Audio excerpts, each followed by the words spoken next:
नमस्ते प्यारे दोस्तों, आपका स्वागत है हमारे चैनल पर, जहां हम आपको जिंदगी से जुड़ी ऐसी सीखें देते हैं जो आपके जीवन को और बेहतर बना सकती हैं। अच्छे व्यक्ति का साथ नहीं बल्कि मूर्ख व्यक्ति के साथ होता है बुरा। शिव जी का अद्भुत ज्ञान। अच्छे बनो लेकिन मूर्ख नहीं।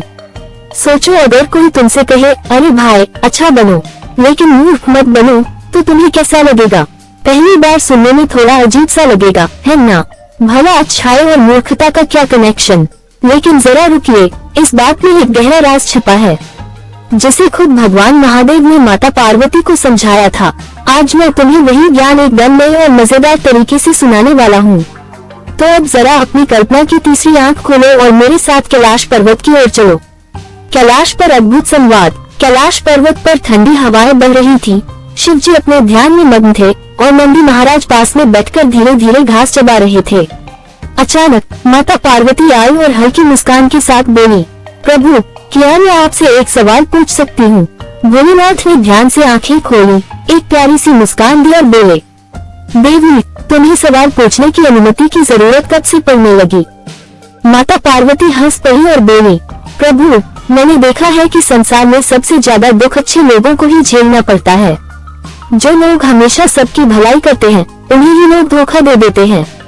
ऐसा क्यों होता है? भगवान शिव कुछ क्षण शांत रहे, फिर उन्होंने अपने त्रिशूल को जमीन पर टिकाया और बोले, हे देवी, संसार में केवल अच्छा होना ही पर्याप्त नहीं है। अच्छा बनने के साथ साथ बुद्धिमान और चतुर भी बनना पड़ता है। जो केवल अच्छा बनकर रह जाता है लेकिन विवेक का प्रयोग नहीं करता, वह अपने ही हाथों अपने दुखों को बुलाता है। अच्छाई के साथ समझदारी भी जरूरी है। माता पार्वती ने जिज्ञासु होकर पूछा, प्रभु, क्या केवल अच्छा बनना गलत है? शिव जी बोले, नहीं देवी, अच्छा बनना बहुत उत्तम गुण है, लेकिन जब अच्छाई बिना सोच विचार की होती है तो वह कई बार स्वयं के लिए और दूसरों के लिए भी समस्या बन जाती है। फिर उन्होंने अपने गन्नों को हल्के से बजाया और कहा, सिर्फ अच्छे मत बनो, समझदार भी बनो। बुद्धिमान अच्छाई के 3 सबसे बड़े फायदे। सोच समझकर मदद करो। बिना सोचे किसी की मदद करना कई बार खुद के लिए भी संकट खड़ा कर सकता है। पहले देखो कि सामने वाला सच में मदद के लायक है या नहीं। अत्यधिक सरलता कई बार कष्टकारी होती है। यदि तुम हर समय दूसरों की ही चिंता करते रहोगे तो लोग तुम्हें हल्के में लेने लगेंगे और बार बार तुम्हारा फायदा उठाएंगे। संतुलन ही सफलता की कुंजी है। यदि कोई बहुत ज्यादा दयालु है तो उसे दुनिया मूर्ख समझेगी, और यदि कोई बहुत ज्यादा कठोर है तो दुनिया उससे डर जाएगी। समझदारी और अच्छाई का संतुलन ही सबसे बड़ी ताकत है। शिव जी का अंतिम उपदेश। शिव जी ने पार्वती जी की ओर देखा और बोले, हे देवी, जीवन में अच्छाई बहुत जरूरी है, परंतु बुद्धिमत्ता के बिना अच्छाई अधूरी है। माता पार्वती ने हंसते हुए सिर हिलाया और कहा, प्रभु, अब मैं समझ गई। अच्छा बनना महत्वपूर्ण है, लेकिन विवेक और चतुराई के बिना अच्छाई अधूरी रह जाती है। शिवजी ने मुस्कुराते हुए आशीर्वाद दिया और बोले, यही संसार का सबसे बड़ा सत्य है।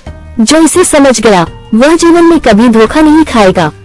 अब फैसला तुम्हारा है। तो दोस्तों, क्या तुम सिर्फ अच्छे बनकर मूर्ख बनना चाहोगे या फिर समझदार बनकर सही निर्णय लोगे?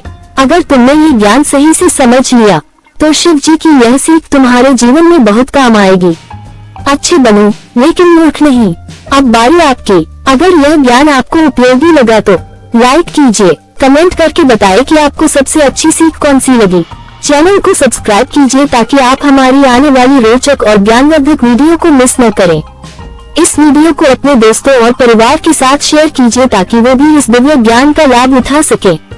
हर हर महादेव, जय भोलेनाथ। मिलते हैं अगली वीडियो में। तब तक के लिए खुश रहिए, स्वस्थ रहिए और अच्छे लोगों की संगति में रहिए। धन्यवाद।